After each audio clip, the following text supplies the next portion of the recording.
हम हमेशा से ये बात कहते आए हैं, पर अब उन्होंने वही चीज करोड़ों डॉलर की रिसर्च करके पता लगाई है। और मैंने सैकड़ों हजारों लोग देखे हैं जो सेहतमंद हो जाते हैं। अगर कोई चीज मेरी प्लेट पर आती है तो उसे महसूस करके मैं जान जाता हूं कि क्या खाना है और क्या नहीं खाना है। आप आज कुछ खाइए और देखिए, ये देखना सीखिए कि वो खाना खाकर आपका शरीर कितना चुस्त महसूस करता है।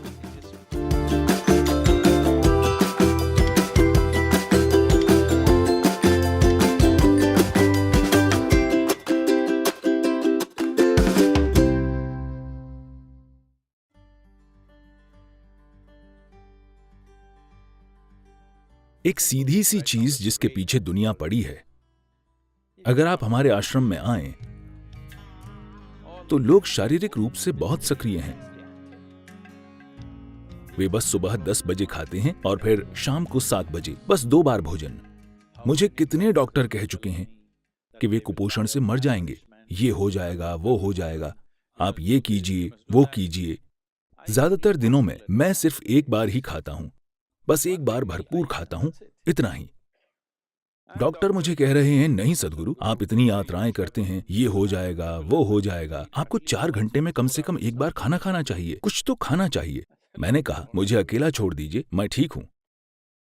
पर अब अमेरिका की एक बहुत बड़ी यूनिवर्सिटी कह रही है, रुक रुक कर उपवास कीजिए। ये कोई बकवास नहीं है, अच्छी चीज है।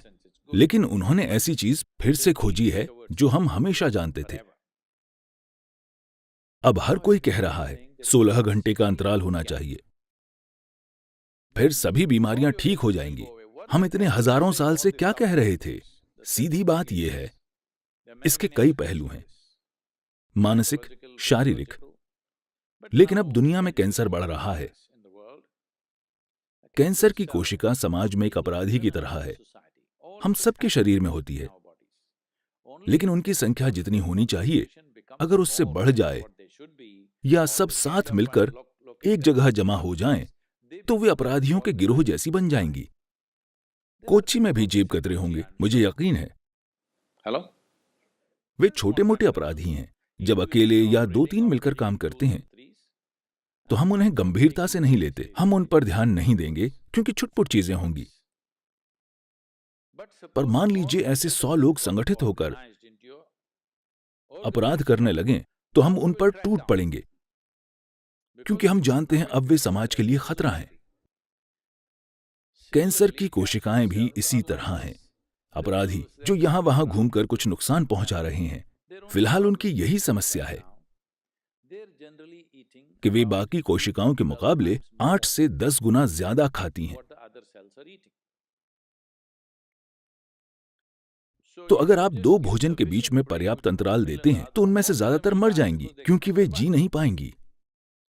हम हमेशा इसकी बात करते रहे हैं, लेकिन अब उन्होंने वही चीज करोड़ों डॉलर की रिसर्च करके पता लगाई है। मैंने हजारों लोग देखे हैं जो सिर्फ इसलिए स्वस्थ हो गए क्योंकि वे हर समय ठूंसते नहीं रहते, जब पेट पहले से ही भरा हुआ हो।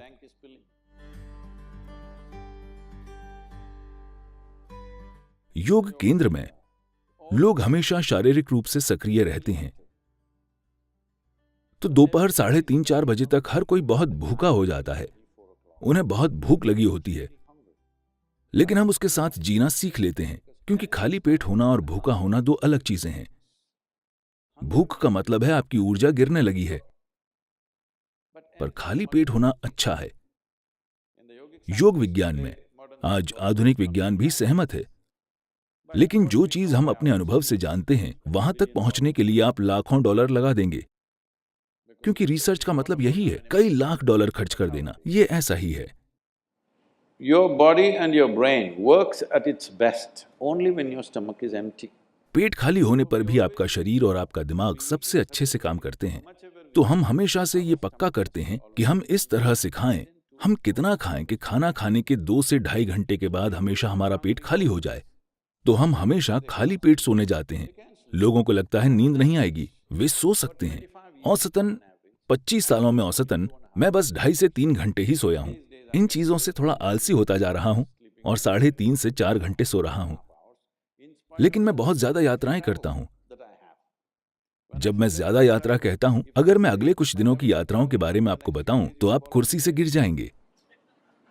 हाँ, मैं आपको बताऊं क्या? नहीं, जरूरी नहीं है, क्योंकि अगले 10 दिनों में मैं 5 अलग अलग देशों में जाऊंगा। वहां पता नहीं कितने कार्यक्रम होंगे, हर तरह के कार्यक्रम। तो आप इस तरह सिर्फ इसलिए काम कर पाते हैं क्योंकि आप जरूरत से ज्यादा नहीं खाते। ये बहुत बहुत महत्वपूर्ण है। सभी 2 बार खाते हैं। मैं आमतौर पर 1 बार ही खाता हूं, शाम 4:30-5 बजे, क्योंकि मुझे प्लेट के सामने बैठकर ये सोचना पसंद नहीं कि कितना खाऊं। मैं भरपूर खाना पसंद करता हूं। तो शाम को 4:30-5 बजे अगर मैं भोजन करता हूं तो फिर मैं अगले दिन ही खाता हूं। क्या ये काफी है? क्या मैं ठीक लग रहा हूं? हेलो? क्योंकि शरीर में जो भी सुधार और शुद्धिकरण होना है, उसके लिए पेट खाली होना चाहिए।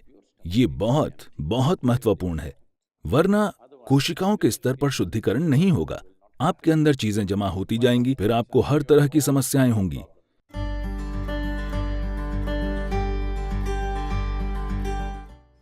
जब आप भोजन को छूते नहीं हैं, तो आप नहीं जानते कि वो क्या है। अगर भोजन छूने लायक नहीं है, तो मैं नहीं जानता कि वो खाने लायक कैसे होगा। तो हमें अपनी माँ की बात नहीं माननी चाहिए थी और हमें अपनी उंगलियों से खाना चाहिए, क्योंकि भोजन को छूकर हम उसके संपर्क में रहते हैं। आपके हाथों की सफाई पूरी तरह से आपके हाथों में है। फोर्क की सफाई पूरी तरह से आपके हाथों में नहीं है। ये सच है।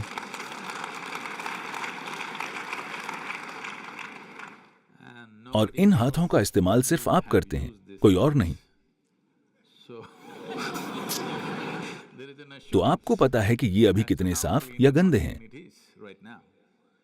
जबकि आप नहीं जानते कि फोर्क को किसने इस्तेमाल किया है, कैसे इस्तेमाल किया है और किस चीज के लिए इस्तेमाल किया है।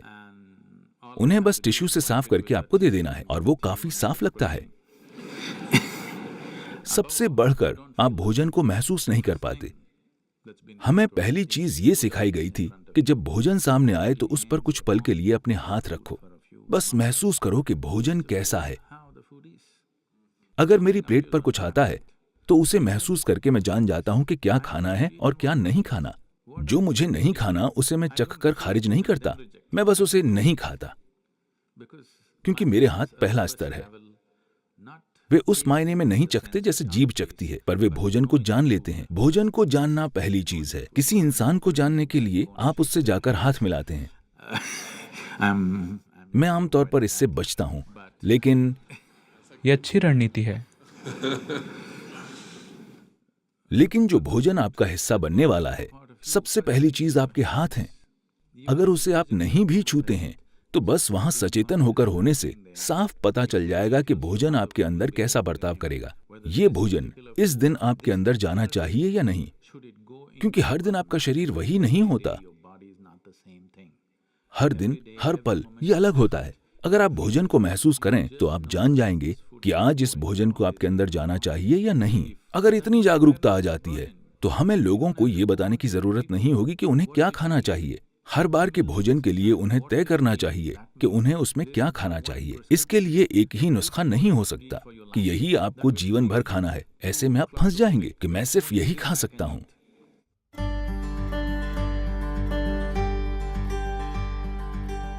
अपने भोजन को चुनना और खाना, ये दोनों चीजें सचेतन होकर कीजिए। आप क्या खाते हैं उतना ही महत्वपूर्ण है कि आप कैसे खाते हैं। जब मैं कहता हूं कि आप कैसे खाते हैं, तो ये सभी जीवित चीजें हैं। उनमें से हर एक का अपना जीवन था, चाहे वो सब्जी हो, जानवर हो या पौधा हो। हर किसी का अपना जीवन था। अब आप उसे एक तरीके से भोजन बना दे रहे हैं।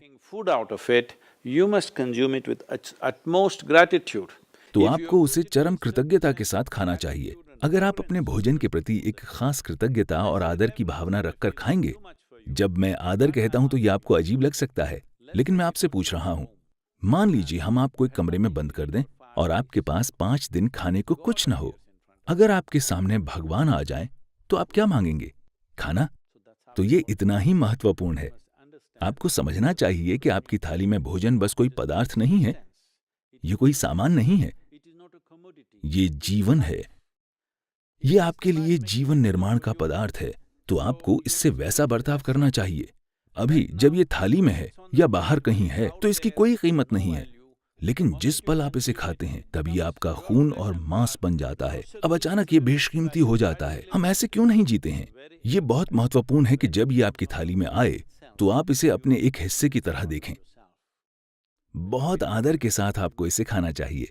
अगर आप बस अपने खाने का तरीका बदल दें तो भोजन आपके अंदर बहुत अलग तरह से बर्ताव करेगा।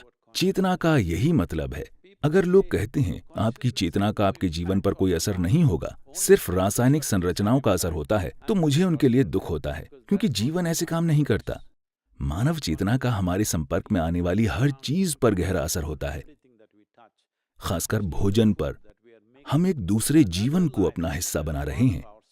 जब हम ऐसा काम करते हैं तो ये बहुत महत्वपूर्ण है कि हम उसके साथ बहुत कृतज्ञता और आदर का बर्ताव करें।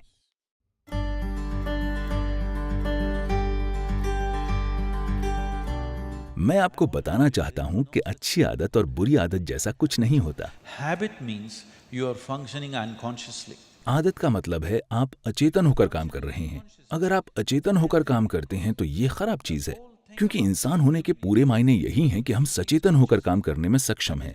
इंसान होने की यही खूबसूरती है कि हम हर चीज चेतनापूर्वक कर सकते हैं। एक जानवर जो चीज अचेतन होकर करता है वही चीज हम पूरी चेतना में कर सकते हैं। हम अचेतन होकर खा सकते हैं या हम सचेतन होकर खा सकते हैं। हम अचेतन होकर सांस ले सकते हैं या हम सचेतन होकर सांस ले सकते हैं। जो भी चीज हम कर सकते हैं उसे हम सचेतन होकर भी कर सकते हैं। जिस पल हम चेतना में कार्य करते हैं अचानक वो बहुत परिष्कृत और शानदार दिखने लगते हैं।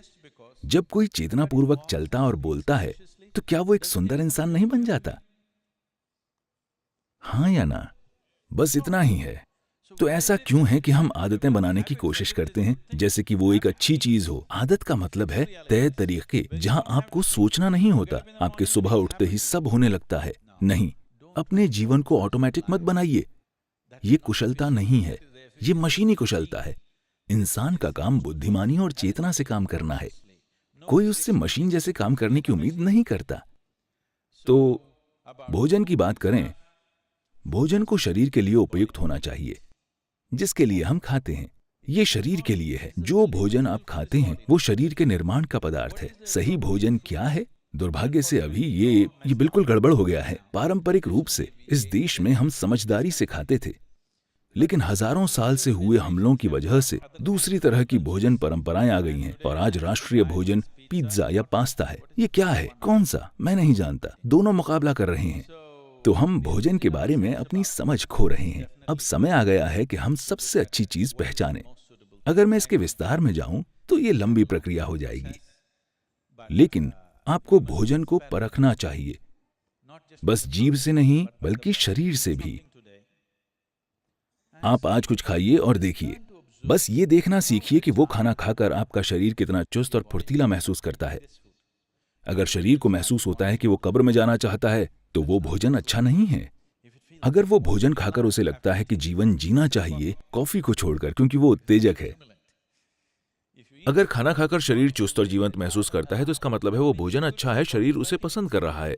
अगर आप कुछ खाते हैं और शरीर में सुस्ती महसूस होती है तो उसका मतलब है कि शरीर को भोजन पसंद नहीं है, उसको उससे परेशानी हो रही है, इसलिए सुस्ती महसूस हो रही है। तो बस इस आधार पर मेरा मतलब है ये एक बहुत ही सीधा और आसान तरीका है।